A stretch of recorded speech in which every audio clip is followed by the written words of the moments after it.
இப்போ கூட ஒரு சினிமாவில் இருந்த ஒரு சகோதரர் இப்போ பெரிய இயக்கத்துக்கெல்லாம் போட்டியாக நிற்கிறார். அப்படின்னும் போது சினிமாவை நாம் பெருமையாக நினைக்க வேண்டும். எல்லாருமே சினிமாளுங்க தான், எதிர்த்து இவர் நிற்கிறவங்களும் சினிமாளுங்க தான். ஆனால் இந்த சினிமாவை பொறுத்தவரை எந்த நேரத்தில் எது வெடிக்கும்னு சொல்ல முடியாது. அதுக்காக சொல்கிறேன். இப்போ நான் பேசிட்டு போகிறேன், போய் இறங்கி கொஞ்சம் கீழே போகிறதுக்குள்ளே நான் தலைவன் ஆகிடுவேன் திடீர்னு. அப்போ எனக்கு தெரியும், ஏங்க தலைவன் ஆகிட்டீங்கன்னு கேட்கவும் முடியாது நீங்கள். ஏன்னா சினிமா அப்படி. சினிமாவின் ரசனை இப்போ ஒரு பிரமாதமான ரசனை.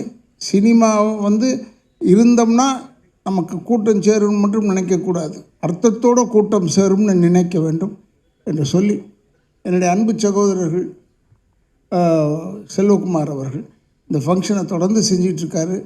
இன்னும் நான் பேராசைக்காக சொல்லவில்லை, இன்னும் ஒரு 30 வருஷம் நடத்தினா கூட நான் இருக்கணும், பார்க்கணும் என்று சொல்லி, அதான் என்னுடைய வேண்டுதல் என்று சொல்லி, என்னை இவ்வளோ தூரம் கூப்பிட்டதுக்கு அழைத்ததுக்கு என் குடும்பத்தின் சார்பாகவும் திராவிட இயக்கத்தின் சார்பாக நன்றியை கூறி விடைபெறுகிறேன். நன்றி, வணக்கம்.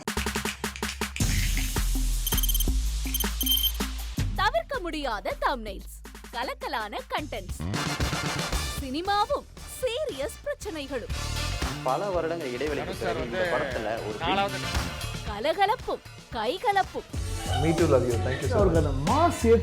போயிட்டே தான் இருக்காரே தவிர பிரேக்கே இல்லாமல் பிரேக்கிங் நியூஸ் சொல்லும் தந்தி டிவி ஆப்.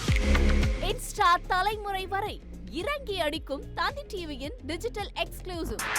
அது தண்ணிக்குள்ள போகும்போது ஹேங் ஆயிடுச்சு. உங்களுக்கு விஜய் சார் எந்த அளவுக்கு ரொம்ப பிடிக்கும்? Of course, Malayalis are huge Vijay sir fans. ரெண்டு பேருமே ரொம்ப பிடிக்கும் எனக்கு. தந்தி டிவி ஆப்பை இலவசமா டவுன்லோட் செய்யுங்க,